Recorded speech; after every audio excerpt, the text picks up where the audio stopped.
नमस्कार, मैं सुशील कुमार कक्षा 12 जीव विज्ञान की लाइव क्लास में आपका स्वागत करता हूं। कक्षा 12 जीव विज्ञान की पहली यूनिट है जनन, रिप्रोडक्शन, और इसका पहला अध्याय है जीवों में जनन, रिप्रोडक्शन इन ऑर्गेनिज्म, और इसका पहला टॉपिक है जीवन अवधि, लाइफ स्पेन।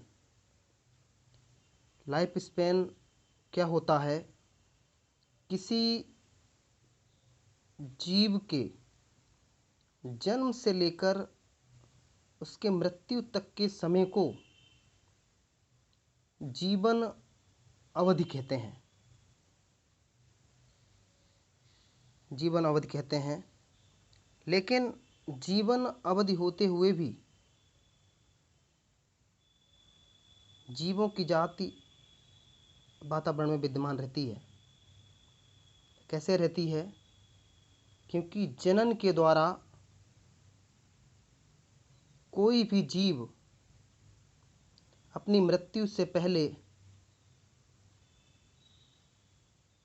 नई संतान उत्पन्न करता है, जिसके द्वारा जीव जाति वातावरण में बनी रहती है। जीवन अवधि जीवों के जन्म से लेकर उसके प्राकृतिक मृत्यु तक के समय को जीवन अवधि कहते हैं। जीवों के जन्म से लेकर उसके प्राकृतिक मृत्यु तक के समय को जीवन अवधि कहते हैं। फिर है जनन, रिप्रोडक्शन। रिप्रोडक्शन क्या होता है? अपने समान संतान उत्पन्न करने की क्रिया जनन कहलाती है। जनन मुख्यतः दो प्रकार का होता है: अलैंगिक जनन, असेक्सुअल रिप्रोडक्शन, लैंगिक जनन, सेक्सुअल रिप्रोडक्शन। अब क्या है, जीवन अवधि होते हुए भी क्या होता है, जीव जाति वातावरण में बनी हुई है। क्यों बनी हुई है? क्योंकि वो जनन के द्वारा अपनी मृत्यु से पहले नई जीव जाति को जन्म देती है तथा ये अनवरत तरीके से पीढ़ी दर पीढ़ी लगातार अपनी संतान को जन्म देती है, जिसको अल्टरनेशन ऑफ जेनरेशन कहते हैं या पीढ़ी एकांतरण कहते हैं। अब देखिएगा, अलैंगिक जनन। अलैंगिक जनन क्या होता है? Asexual reproduction. अलैंगिक जनन में सिर्फ एक ही जनक की आवश्यकता होती है। इसमें दो विपरीत लिंग वाले जनकों की आवश्यकता नहीं होती। इस जनन से उत्पन्न होने वाली संतानें जनक के समान ही होती हैं। अलैंगिक जनन क्या होता है? क्योंकि इससे जो संतान उत्पन्न होती है ठीक जनक के समान ही होती है, जिसको हम क्लोन भी कहते हैं। और इसमें दो विपरीत लिंग का मतलब है कि इसमें नर और मादा की आवश्यकता नहीं होती है। लेकिन जो सेक्सुअल रिप्रोडक्शन है, लैंगिक जनन है, उसमें नर और मादा की आवश्यकता होती है। उससे उत्पन्न होने वाली संतान क्या होती है कि उसका नर और मादा का डीएनए मिल करके जाइगोट का निर्माण करता है। इसीलिए उससे उत्पन्न होने वाली संतान में वेरिएशन होती है, विभिन्नता होती है। लेकिन अलैंगिक जनन से उत्पन्न होने वाली संतान में कोई विभिन्नता नहीं होती है, ये ठीक जनक के समान ही होती है। देखिएगा, ये एक मदर सेल है जिसका डीएनए विभाजन होने से पहले ही डबल होता है। एक ये डीएनए है, एक ये डीएनए है।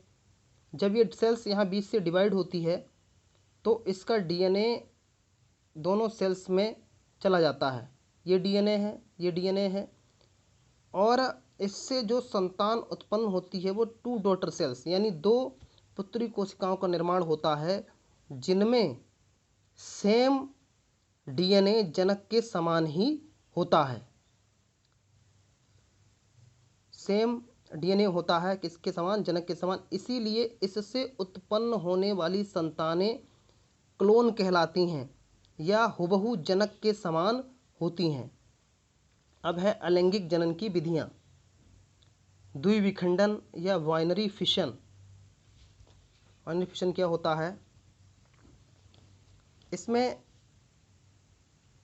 एक मदर सेल, ये मान लो अमीबा है, इसकी एक सेल वाल है और ये इसमें डीएनए है। डीएनए अब ये डिवाइड कैसे होता है, इसका कैसे ये संतान नई संतान उत्पन्न करता है? इसमें अमीबा में सिकुड़न शुरू हो जाती है। इसमें सिकुड़न शुरू हो जाती है, ये सेल्स जो है डिवाइडेशन में आती है और इसका डीएनए डबल हो जाता है। इसका डीएनए डबल होकर के फिर ये बीच से डिवाइड होने और सिकुड़ती है और डीएनए आधा आधा हो जाता है। फिर इसके बाद में जब अगली कंडीशन आती है तो इसकी सेल पूर्णतया या कंप्लीटली अलग अलग हो जाती हैं और दोनों में डीएनए, सेम डीएनए दोनों पुत्री कोशिकाओं में पहुंच जाता है। ये 2 डॉटर सेल यानी 2 पुत्री कोशिकाओं का निर्माण हो जाता है और सेम डीएनए जनक के समान ही होता है। जनक के समान ही डीएनए होता है। जनक के समान डीएनए होता है। ये जो द्विविखंडन है या द्विविभाजन भी कहते हैं इसको, ये मुख्यतः प्रोटोजोअन्स ऑर्गेनिज्म में होता है। इसके एग्जाम्पल हैं अमीबा, यूक्लिना या ऑल प्रोटोजोअन्स। इन सभी में डीएनए सेम प्रकार का होता है। सेल वॉल जब डिवाइड होती है तो उसकी पुत्री कोशिकाओं में समान प्रकार का डीएनए ही पाया जाता है। ठीक है, नमस्कार। इसका अब अगली जो विधि है बीजाणु जनन है, ये कल बताएंगे।